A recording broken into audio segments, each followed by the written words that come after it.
Hello and welcome to the Real Life Sports Show. This podcast is for sports fans and people playing sport. Anyone interested in sport, basically, whether that's watching it, playing it, or competing at any level. My name is Sam Adams. I'm known as the Real Life Coach. I'm a business owner and a life coach who works with sports professionals, whether that's athletes, coaches, and people in and around the sporting industry.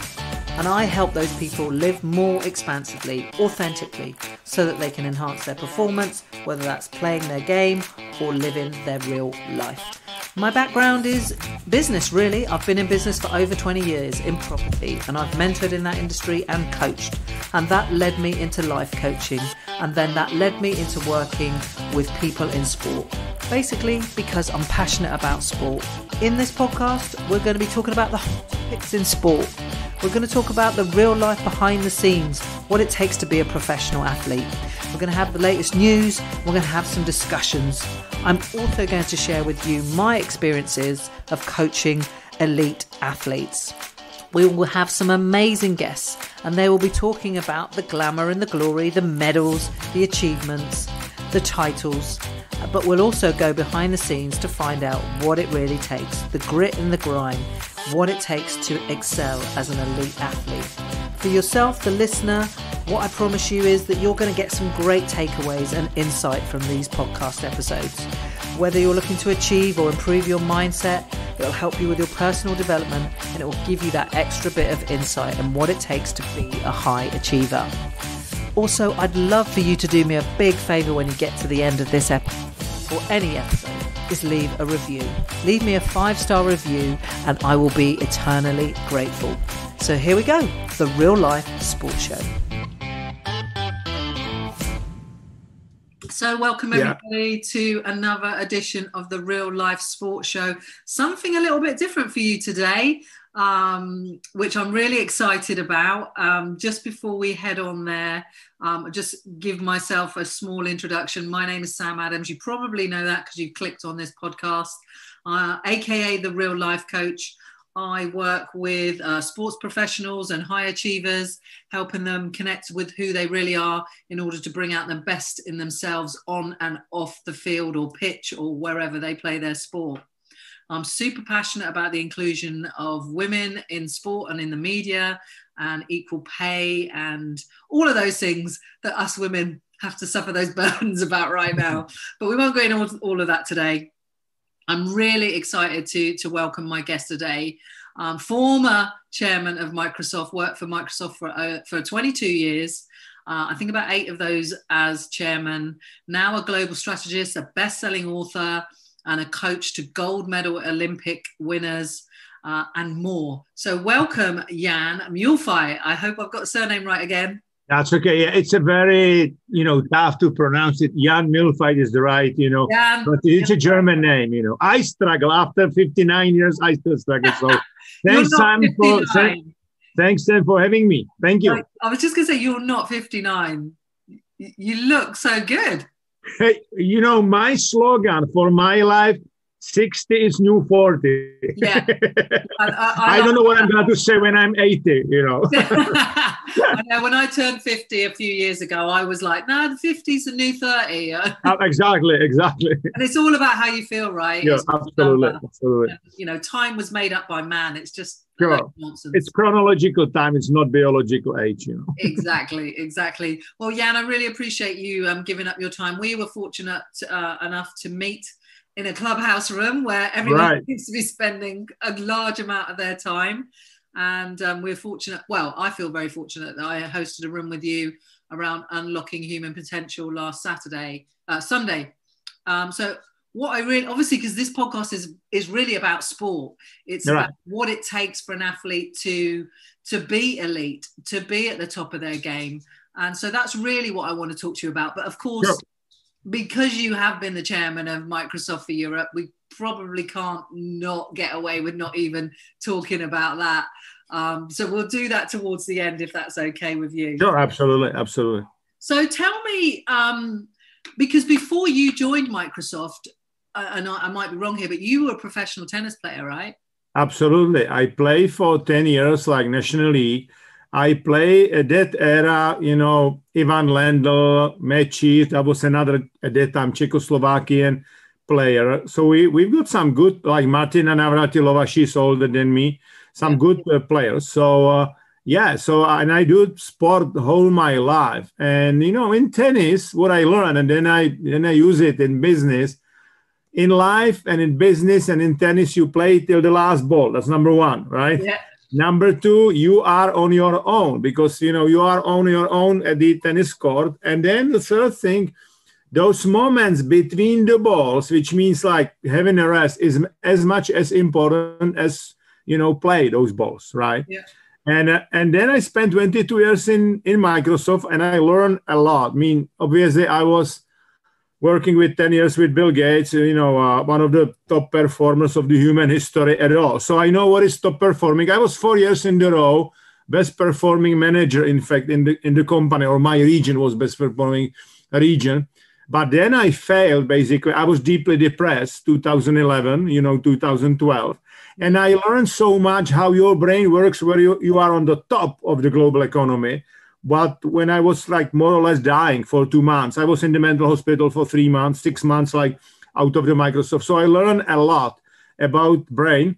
And then I spent another 3 years in Microsoft. And then I retired, and then I met first, my, athlete I was coaching was David Svoboda, Olympic Games winner in modern pentathlon, right? Yeah. And I started with David, and then I started to be the mental coach for the whole Czech Olympic top team because I learned so much. I mean, I was still, athlete in my, when I was young. Then I learned so much in the business. And because, brain doesn't distinguish whether it's business or sport, mental toughness, for example, it's still the same. So, yeah, that's what I do now. I've like studied to, athletes, for coaching. I coach Olympic sports, but I coach also, for example, Patrick Schick, who is one of the best players now in Bundesliga. So I coach also like soccer players. Yeah, awesome. So tell me a little bit more about, because I imagine that when you played tennis back in the day, and Martina Navratilova, I just have to like, total legend in my eyes. Absolutely. What was it like compared to now? Because obviously you now see it on the other side, coaching and supporting athletes. But what was it like for you, then? Because I'm sensing that you learned a lot more about mental toughness because of what happened to you during your time at Microsoft than actually when you were an athlete. Yeah. So, sorry, go ahead. Yeah. First of all sports are much faster than when I was, young, which is like, 40 years ago. If you watch, Wimbledon, 1973, Jan Kodeš, who was the Czechoslovakian player, I just met him recently again. He won Wimbledon. So it was like the game was kind of the slow if you compare it to Nadal and Federer, right? Yes. I have Jiří Lehecka, who is, number 6 in the category up to the, 19 years old. And, he plays like, it's so fast. I play with him a bit, but, he's so fast. That's so fast that you need to adjust, right? So it's fast. And it's tennis. It's really the game of, mental, right? I recently interviewed Dominic Herbati. He finished his career 2007. And he was kind of, very good. He was number 12 in his career. But he was very good when playing with number ones. His score with Federer is 3-1, for example. Oh, really? Absolutely. With Nadal 2-1, with Djokovic 1-1, with Murray 1-0. Okay. His coach was, Marian Vajda, who basically celebrates today, birthday. But Marian Vajda is Djokovic coach, now, right? I don't know him, but you probably know the guy. Yeah, so, and the tennis, it's really about, your mental toughness. And those 3 players, like Djokovic, Nadal, and Federer, I think they are so good. The other players are able to beat them, but out of the Grand Slam usually. Okay, because they play so many Grand Slams, so they know how to play. It's sitting in their subconsciousness, in the long-term memory, how to play those tournaments, and that's why they are so good. Even though Federer is 39 now, right? It's amazing, those three, what they can, do. So Djokovic is saying, for example, that, top 100, more or less, if you take like forehand, backhand, serve or whatever, more or less is the same. The real difference is your, ability to play under, really tough mental conditions. And this is it. And that's what, they can do, those three. And, there's a lot of young players can learn from. Yeah. I mean, I think, and you hear it in commentary and, I watch a lot of tennis. I love all sport, but tennis is my favorite, but, by far. I watch a lot of tennis and it is those small bits, isn't it? It's just, there's not much, and I've been there are always a couple of balls, Yeah. Absolutely. Yeah. And the best players, they are able to concentrate on those, balls, right? And that's how they are, winning. If you think about tennis, right, it's like 128 players, okay, there's only one winner. So there's 127 losers. You know what I mean, right? Yeah. So you need to have, because look, some of my, tennis players, they are telling me like, hey, I need to be ready to lose all the time, right? And what is another thing, what I learned, is that if you are in the final, it is the same in all sports. If you are in the final and you are like losing, you are the most disappointed person, Yeah. Because it's like psychologically, during that day, it's better to have a bronze medal to be third than second. Really? You know what I mean? Yeah. Right? Yeah. Because this is it. Because if you are third, you are still probably winner because you won your last game or, whatever, your last match. If you are second, you lost and there was a final. So it's interesting, what is happening in your brain. Absolutely. Yeah, it is. Do you, when you were playing back in the day, what physical training did you have to do, and what was there sort of mental toughness training? What was there much of that around in your day? There was zero mental toughness training. No, really, nothing like. Well, we've got probably once during the season some psychologist was coming and say, hey, this is important, right? That nothing like what I do now, like almost day-to-day coaching. But then, the Czechoslovakian tennis school was quite sophisticated even during the communist era.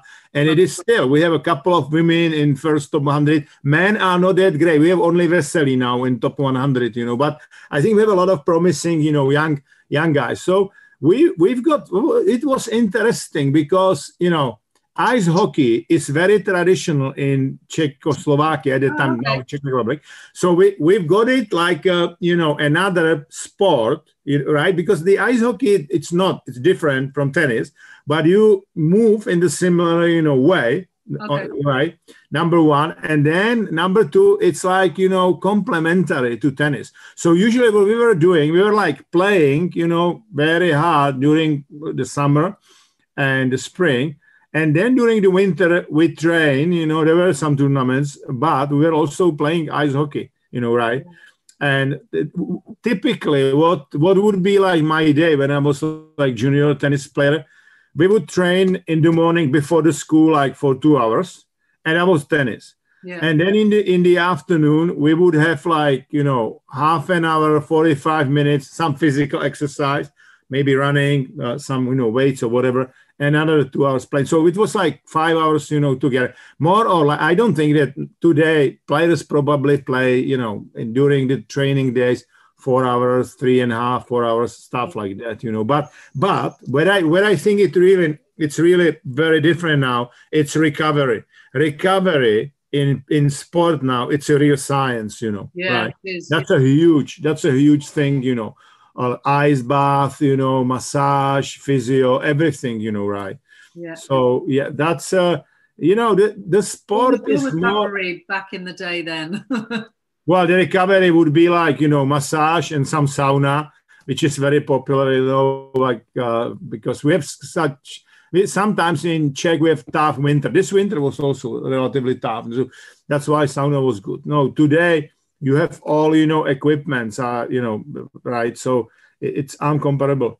But also, like, on the mental toughness side, the thing is, Sam, 4 years ago, we didn't know that much about brain. For example, when I was in the school, we learned that, hey, those are the genes. Genes are the genes, Forget it. You cannot influence it. And then epigenetics came, okay, that you can influence through, your behavior, the way you think, what do you do. You can really influence your genes. Yeah. And DNA is a code, and you can, unlock that code through your behavior. And that's why, thanks to it's funny where the computers are coming together with sport. Thanks to the computers, thanks to the computing power, the last 10 years, we learned so much about our brain that today we are, able to figure out, how to get in the flow, how to get in the zone, how to stay in the zone, what should be like internal dialogue, visualization, breathing exercise, and all of that. Stuff. So it is amazing what we learn about the brain, last, say 10, 15 years. And I'm very optimistic. We will learn more and more. But if you think about it, what is happening today, best neuroscientists, okay, they are like every year talking to Dalai Lama, because what, Buddha said 2,500 years ago, we are, thanks to the computing power, we figured out it's true. When I was in the school, we learned that your brain is influencing your thinking. One-way street, okay? Yeah. But now it's clear that your thinking, your thoughts are influencing your brain. It's called neuroplasticity. Yeah. Which means if you look at Federer, that's what I'm telling to my tennis players who are like nervous, and sometimes shouting, whatever. I said, look at the Federer on YouTube. When he was like 15, he was like throwing his rocket everywhere. He was and now it's absolutely cool. Now, that's neuroplasticity. You can train it. Your brain is neuroplastic, which means that those synapses connecting your neurons can be rewired. And so there are huge, things. That's why the mental toughness, what is mental toughness? Mental toughness, it's your ability not only to get to the zone, but to stay in the zone even during the tough, conditions. That's mental toughness. Absolutely. I mean, Federer is like, I watched Federer as a young man, and I've seen lots of videos of him, an very angry young man. And I would love to have a conversation with him about what it took to become this ice cool character that doesn't really show a lot of expression on the court, and how long it took him, because I don't know that it was just a flip of a switch. It was a process, I'm sure. No, it is a process. Yeah. So I would love to have that conversation with him. But that is, like, you're right, is a classic example of there are a couple of things I think which played a key role in his career. Obviously, he got, some coaching, how to cool down and how to be more mentally tough. And then he married, and his wife, Mirka is coming from Slovakia. And she's very I think she cooled him down also. She helped him a lot because she was also professional tennis player. She was, yeah. They play for Switzerland together. That's it. They met, in fact, right? And so she's like his wife, obviously, but also his right hand, and I think she's playing the key role in his success. Absolutely. Yeah, and I think Djokovic used to be a bit of a joker, didn't he? He used to fool around a lot and muck about a lot on the tennis court. But a lot of that for him, he changed as well. And he cut that out of his game. And again, although he can lose his cool a little bit, but I noticed that he changed as well. Big time. I think in Djokovic's case, he started to meditate. He's also doing, Wim Hof method. That's what I do. I just did recently some video for Wim. Wim Hof is, they call him Iceman, and he's basically combining ice water, cold water with the breathing exercise, lowering your, pH and lowering your inflammation, improving your immunity. And it's good for, for athletes also. Then Djokovic, as you know, is a vegan. It's also, I think, helping him for his particular case. And he cooled down. To be honest, 10, 15 years ago, I mean, I didn't like what he was doing. He was pretending that he's injured, taking some time off, and then he was not injured, I remember one match against, with Czech Republic, Serbia, Czech Republic, and he was playing with Tomáš Berdych, okay? and Berdych was like winning the match. I think it was a 2-1 or whatever. And, Djokovic was like, oh, I'm injured, whatever. And he was not injured, right? He just took like 15 minutes break, cut Thomas Berdych from the momentum. And I think he stopped to do this, which is good, right? He used to do a lot of fooling around. He had a lot of antics going on, that's for sure. Oh, yeah. On the other hand, if you take like his mental toughness, right? If you listen to him, he was as like 12 years old.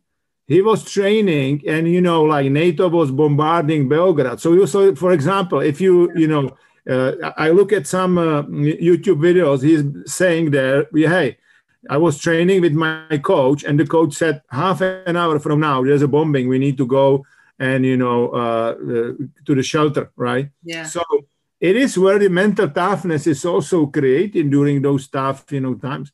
Yeah. So you have a dog or the cat there, right? Yeah, the dog she's a puppy and she's creating havoc. Wow.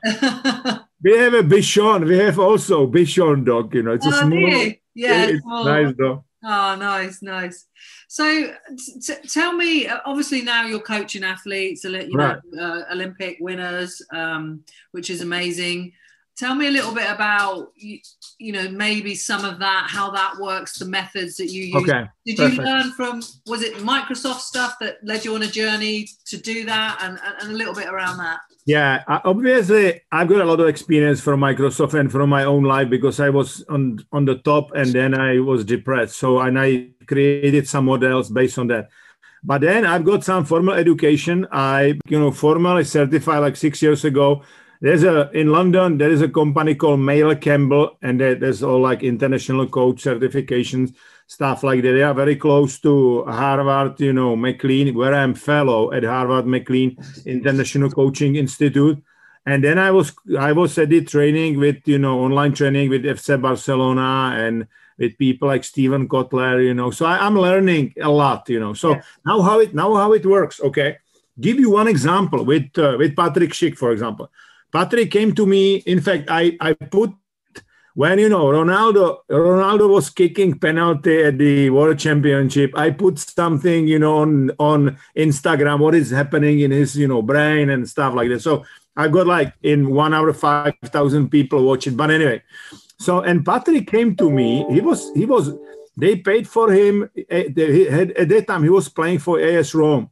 They pay for him 42 million euros, okay? And he played against Juventus, and he was like alone against the, Juventus goalie, and he didn't score. He just hit the goalie, right? And in his brain was terrible. There was a bad press, that there was a bet at the stadium and so on. And he came to me, and he said, what can we do? And I said, we will do, reframing. So you need to, this is particular, case. Usually, athletes are coming to me if they have some issues. Very rarely, sometimes they are coming like proactively. But if they have some issues, majority are coming. And it's maybe sometimes, late. But anyway, with Patrick, we really reframe it. So he visualized like, basically he repaired it in his long-term memory, because whatever is happening in your life, it's going to the subconsciousness, to long-term memory. So if you have some, quote, traumatic experience, like not scoring against Juventus and some bad press, whatever, you need to replay it again, and basically correct that picture, right? And that's exactly what he did. And then he played for the national team, for the Czech national team against Bulgaria. He scored 2 goals. We won 2-1. And the second goal was like with Juventus, but he scored, right? So in his brain, he changed it, yeah. So that's kind of what I call like acute help, okay, if they need acute help. But because with him, it's almost like 3 years now. What we do, at the beginning, I'm using StrengthsFinder test, which is like general test for the general talents, whether you are like strategic thinker, analytical, empathic, and so on. So I can figure out, who that person is, and it's giving them also some frame. It's test called StrengthsFinder. It's from Gallup. That's number one. Number two, I can also figure out how they view the world, how they view the other people, and so on. Like under what is their perception of the reality, right? And that's where we are starting to work together, because I know like how to do.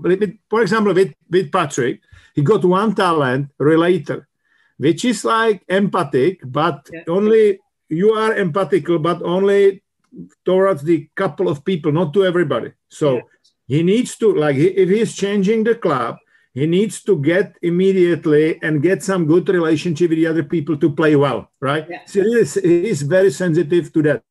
And he mentioned it even in some, interview, that we really use it, very well when he was moving from Italy to Bundesliga. Okay. So this is it. This is what we do at the beginning, to understand each other. And then I have like around 200 different techniques for the mental toughness. I'm like, I'm like Chinese menu, because each and every, based on what I learn about that person, give you what? If somebody is like strategic, futuristic, which means like strategy and the vision, it's more like me. And then it can be more like, kind of the helicopter exercises, more, broader and so on. If somebody is analytical, it needs to be very detailed. You know what I mean, right? In a very detailed way. And that's why it's so many, right? But in general, what you can do, mental toughness is about three things. It's about your body. So there's a lot of techniques, right? How to manage your body language, because body language can help you. But it can, put you down, because if you go like that, with the shoulders down and your head down, it's immediately translated by your brain, hey, something is wrong. And cortisol is released, and cortisol is lowering your performance. If you go like that, right, it's called power posing, your testosterone goes up 18% and cortisol goes down 14%. Okay. So what is the first thing? The second thing, and it's very much underestimated by, athletes, is breathing. Okay. Breathing is key, because a lot of athletes are breathing in the wrong way, and that's not good. For example, one thing, if you breathe in, a lot of people are breathing out only shortly, like, and again, not enough. What is wrong with it? You need to breathe. Your breathing out needs to be a little bit longer, because hemoglobin, which is distributing the oxygen in your blood, needs to have some level of the CO2. And that's why if the breathing out should be a little bit, longer. Otherwise, your energy goes down. And those are like tip and tricks which are helping a lot. So we said body, that's what is one category of the exercises. The other is breathing. And the last, it's obviously your mind, because you can keep only one thought in your mind. And this is like visualization, internal dialogue, mantras, all of that, right? So it's a combination. And I have a lot of techniques, because I also use Mark Devine is the guy who was, for 20 years in U.S. Navy in SEAL operation, and he's doing a lot of like breathing techniques and stuff like that. So I really try not to get only like help from the other, mental coaches from the sport, but also for people like military, people from military, from the army, because that's a real, mental toughness. Tough, no, absolutely, and from the business, right, and from the other coaches. But in general, this is what I do, right? And what we do usually, if for example, if Patrick is playing, Bundesliga matches, right? We have like after the match, we have a coaching session talking about the match, and he needs to tell me what was happening on the field and what was happening in his brain. Couple of, points like, hey, this is what happened in the field. This is what was happening in my brain. Yeah. For example, one of his talent is deliberative. Okay. And he was like unhappy that he was not scoring enough by head. Like when he was jumping, he was not able to score all the time. Okay. Yeah. And I said, you, Patrick, you have a talent deliberative, which means like you should measure twice and cut, once, right? He's that guy who can jump in just in time, not too early, not too late. Okay. Yeah. So we use that. I said, you need to rewire your brain that first you need to win that competition, who will jump the highest, okay? And then the second competition is about scoring. Yeah. And that helped him a lot. So you need to be a bit also creative how you deploy those general talents. But this is what I do, because if the athlete understand, hey, this is what was happening on the field or during the race, and this is what was happening in my brain, that's a good, way. It's like step-by-step process. You need to move. I work, for example, with the Czech national triathlon, team. And those guys, triathlon it's really tough. And what I try to teach them, hey, you need to go, because the run is the last one and they are really exhausted. I said, look, you should not think about finishing. You should think about one step after the other. You know what I mean? Right? Yeah. It's a progress. And if you do the progress, then nice, piece of dopamine is released, and dopamine is like rewarding you a bit. You feel good, but dopamine will also help you to have energy to continue, right? So yeah, this is what we do. So I'm like coaching them on their situation, and then I try basically to teach them some new techniques so they can figure out, and some of those guys, because they studied psychology or, sport and psychology, they are really like very much interested, to go even deeper. Yeah. Oh, that's really interesting. Really interesting. Thank you for sharing that. Do you, obviously I know you do other coaching as well. It's not just in sports field, but obviously what happened to you at Microsoft, was that really the start of learning about the brain and using some of that in what you do now? Was that does that still from that? Yeah, Sam. Yeah, look, I was, when I was in Microsoft, I was always like, looking at success. I said, well, if people are long-term successful, they are also happy. And that's my first book, Positive Leader, pretty much, because the Positive Leader is about the fact that if you love what you do, if you have a meaning in your life, if that activity, what you do, it's your meaning, then, you have long-term success. It's kind of the, balance between success and happiness, right? Because Bill Gates, when I work with him, he was telling me, hey, I, like software so much and all of that innovation so much. The fact that I became richest person in the world, it was just the side effect. Nice side effect. Okay. Yeah. Right, for sure. But so I learned a lot in terms of like marketing, how to, lead people, how to inspire people, and so on. Brain, to be very honest, when I recover after depression, because I'm very, logical and rational guy, I try to learn why did it happen to me, because it was not genetical. So it was clear I was not having enough, mental rest. I was like having good physical rest, but not enough mental rest. And then I started to study like, what amygdala is doing in your brain and so on. So it was, probably the trigger was really my depression. And then obviously when I left Microsoft, I learned already in Microsoft a lot, but when I left Microsoft, I got enough time to learn from the best people.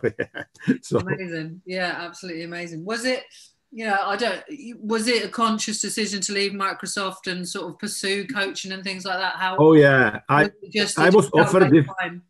was offered, I mean, nobody was like pushing me or whatever. I was offered a worldwide job, but I was there already 22 years. So it was a long time. And then what happened? My dad died, and unfortunately I was with him, and I was like, hey, because my dad was an interesting story. When I was 19 years old, I've got like application to be, to study and be tennis coach, right? Yeah. Oh, okay. And my dad came to me and said, Jan, you also like computers, and those computers will once change totally, what we are doing. And in 1981, there were not that many computers yet. And he was not pushing me. He was like coach, right? Hey, this is it. Have more options, right? And I was thinking, and then basically I said, this is right. I'm not like tennis superstar A, B, I like computers. And that's why I, changed it. And, I studied computers, right? That was the reason. And when my dad was dying, in my brain it was like, hey, I spent half of my like career or whatever you call it, with computers. Now it's a time to do something else, right? Yeah. And I was offered to have like worldwide job, to move to Seattle and so on. And then I talked to Jean-Philippe Courtois, who is great friend of mine, who was my boss for 15 years. He's now Microsoft president. And then I move on. Yeah, but at the beginning, I was like sitting in I was even chairing some boards. I was doing some jobs with startups and coaching executives. And I created my training, Unlocking Human Potential, which was taught so far in 19 countries. But then I started to work. In fact, here's a funny story. Because before I started to work with athletes, I worked with beauty queens for 3 years. No kidding. No kidding. No kidding. Because somebody asked me because they need to if they qualify for a award like, the Miss World, for example, competition, they have like 2 minutes. They have 2 minutes in front of the jury to talk and so on. That was the reason why. And there, in the jury, of the Czech competition, I met David Svoboda. That was the guy who won Olympic Games, and that's we started to work together. So that was with the sport. But then we started with my counterpart with Katka. We started to teach courses called Unlocking Children Potential. Yeah, it's about helping kids with self-awareness, and what they can do in their life and so on. Pretty much what I do with the adults. And so far, it's like 6,000 kids and 7,000 parents went through that course. And it's amazing. So if you would ask me 6 years ago, Jan, you will be like, mental coach for the Czech Olympic top team and you will teach kids, I would say no way, And obviously I do a lot of things with the corporations. That's, I must say, I coach a lot of people from who are running banks and it's like the lady Diana, she's running the regional office of Deloitte, for example, and a lot of other things. If there was a choice and it was right, you've either got to do sport or you've got to do corporation coaching, coaching these leaders, athletes or corporate leaders, which would you pick? I would have only one choice. Yeah. Okay, that's tough one. That's tough. You know what? I would pick up athletes, but I would help them because there is always dual career, the second career. So I would coach them for the sport, but also for the second career. That's what I would do. That's really good. By the way, Sam, there is it's a real issue, because international. I'm working also in there's an international, Olympic Committee program called Dual Career. Yeah, preparing athletes for the next step, right? And because in some cases it's a problem because they are 35, so it's good. I'm encouraging them to study, and getting ready because there's always tomorrow. And unless you are top, soccer player or top tennis player or golfer, those other even if you are winning today Olympic Games in track and field, for example, right? I mean, you need to, if you are Usain Bolt, that's a different category, right? But if you are one-time Olympic winner or whatever, so you need to have a, I think it's different career, definitely. The work that I now do, I did a workshop for an international football association on Monday, and we were talking to the younger footballers about identity because it's very easy to get lost in the identity of a footballer or a tennis player. Yeah. Do you work also with the Premier League Foundation because they have programs for the kids, and stuff? I don't. No, but I hope, normally, Monday, like I said, I did this workshop for some of the younger players and I absolutely enjoyed it. I really enjoyed working with the young lads. So it's definitely something that I want to do more of because normally it's, athletes that are current or they're coming to the end of their career. Sure. But I think some of the issue is, and I've spoken to a lot of sports people, is, they see themselves as, right, do you know Reece Thomas? I don't know if you know Reece. Probably no. He's a rugby player. So he was an international rugby player. And he was on my podcast and we talked about that. And he just saw himself as this elite athlete, rugby player. Everyone adored him. You know what I mean? It was adoration here, there, and everywhere. Yeah. The rest of his life was a complete mess because he just saw himself as his identity was as this rugby player, this world-class rugby player. So and he got a career-ending injury actually, and of course he didn't know who he was. He literally had no clue how to manage life or to manage outside of sport, and that's a big issue I think for a lot of elite athletes, losing themselves. You know, that's tough, yeah. Focus, but we have to have other aspects of life. You know, a partner, kids, family, other things that we enjoy doing to help us be an all-round, well-rounded individual, because how you are outside of your sport impacts how you are in your sport, right? Yeah, I think it's important to work with them even if they are like 20, 22 years old. Yeah. So they, you know, study something and they see what they can do. Okay. For example, in Czech now we have a program for, you know, athletes, because Czech Republic is underrepresented in like international federations. So it's like sport diplomacy. And obviously, but for that, you need to know English, right? And or some other, you know, language. So it's for some, you know, athletes, it's tough. But anyway, it's good. And I'm glad that finally, you know, institutions like International Olympic Committee and others are taking care of that.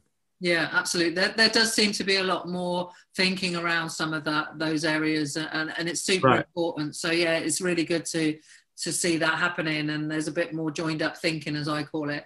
I'm really conscious of time, so I want to just before maybe just touch on Microsoft, obviously, because you have obviously 22 years of your life there. Everybody's heard of Microsoft. You know, what was it like, I guess, working within Microsoft? And obviously, what was the 3 things you learned from being part of the biggest corporation in the world and working with the richest man in the world? What did you learn from that?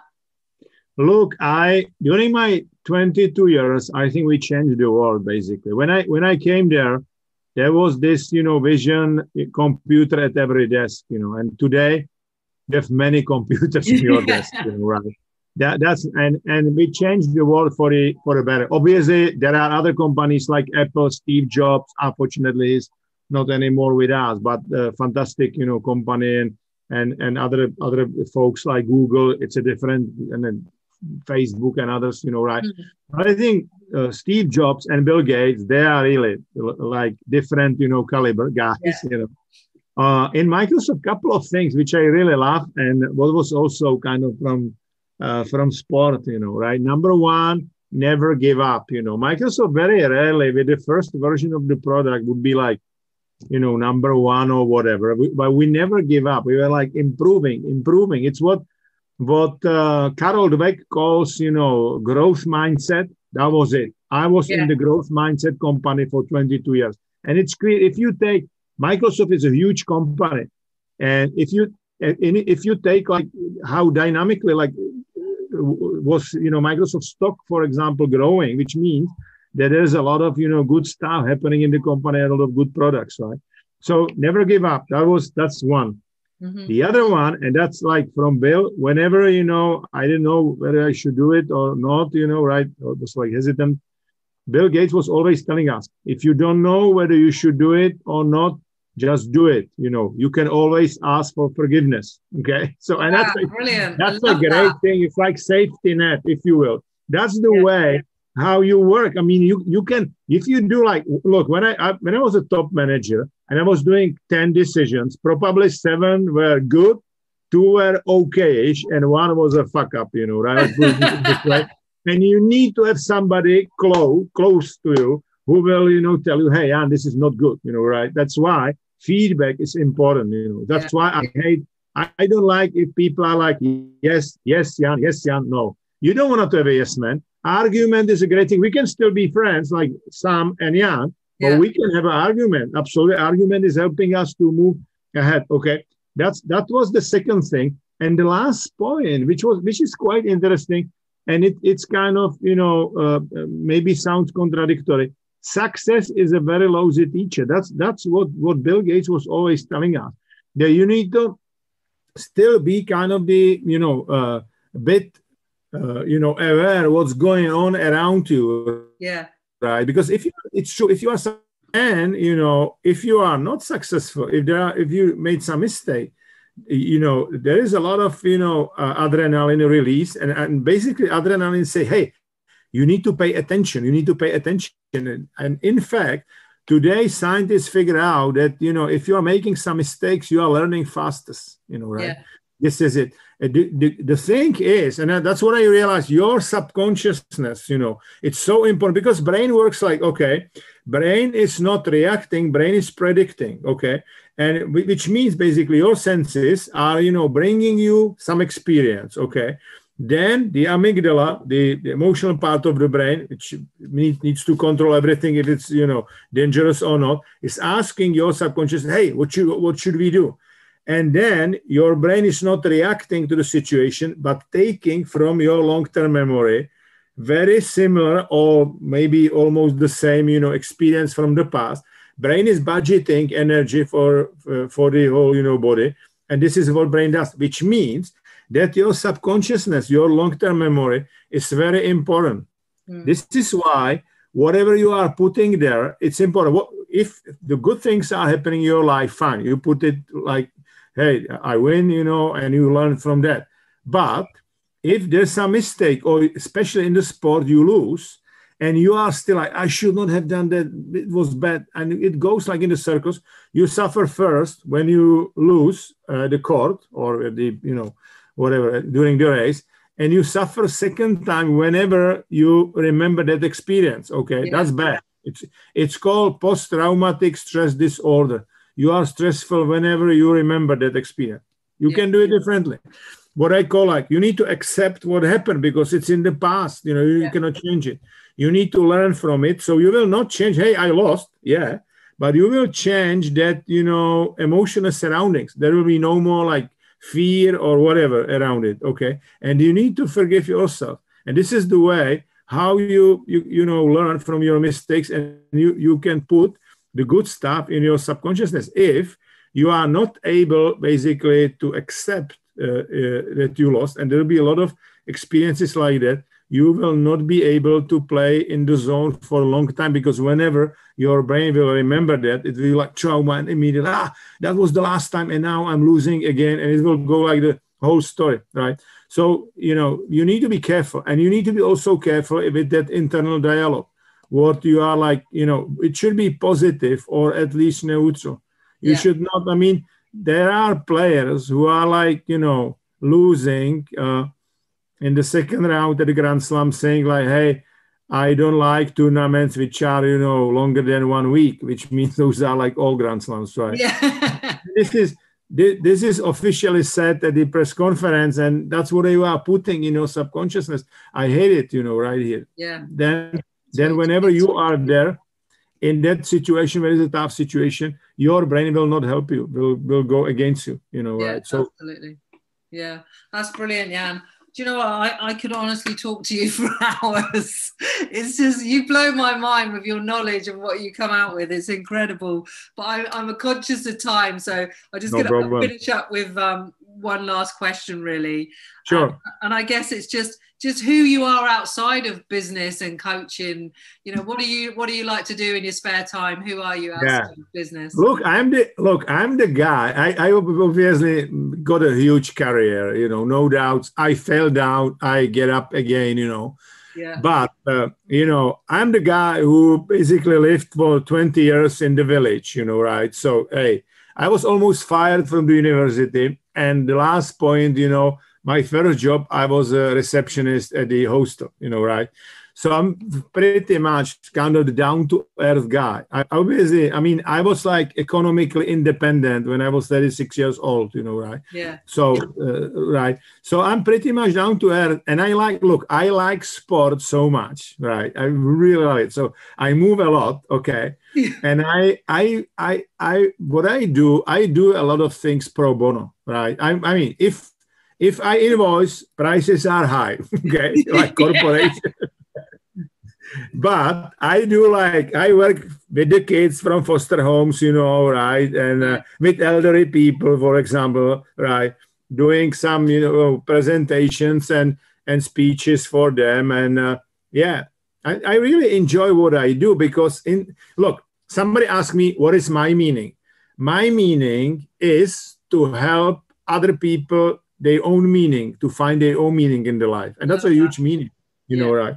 That's a huge meaning, because if you understand who you are, then you can understand who you can be. And Sam, here is my vision. Okay, the world is fuck up now, really. There's a lot of polarization in the world. Okay, imagine, and I think the key for the polarization is that we don't know each other.